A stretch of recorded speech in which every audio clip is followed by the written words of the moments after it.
The Lord be with you. I'm Deacon Keith Fournier, and our first reading is from the book of Ruth. In the days when the judges were governing, a famine occurred in the country, and a certain man from Bethlehem of Judah went, he, his wife, and his 2 sons, to live in the Plains of Moab. Elimelech, Naomi's husband, died, and she and her 2 sons were left. These married Moabite women. One was called Orpah and the other Ruth. They lived there for about 10 years. Mahlon and Chilion then both died too, and Naomi was bereft of her 2 sons and her husband. She then decided to come back from the Plains of Moab with her daughters-in-law, having heard in the Plains of Moab that God had visited his people and given them food. They started weeping loudly all over again.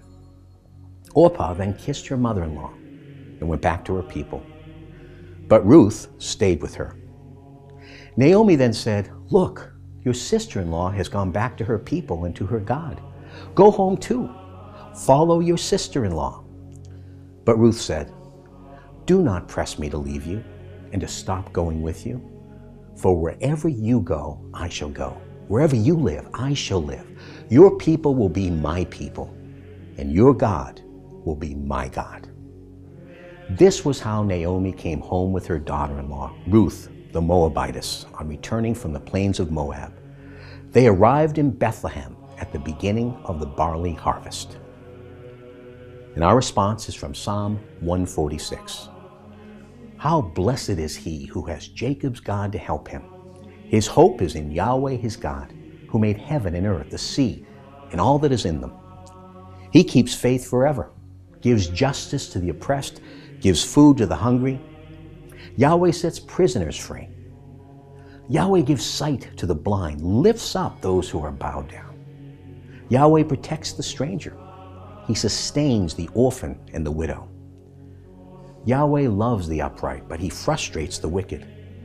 Yahweh reigns forever, your God, Zion, from age to age. And a reading from the Holy Gospel according to St. Matthew. But when the Pharisees heard that he had silenced the Sadducees, they got together and, to put him to the test, one of them put a further question. "Master, which is the greatest commandment of the law?" Jesus said to him, "You must love the Lord your God with all your heart, with all your soul, and with all your mind. This is the greatest and the first commandment.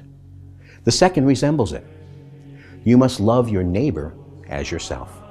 On these 2 commandments hang the whole law and the prophets too." The Gospel of the Lord.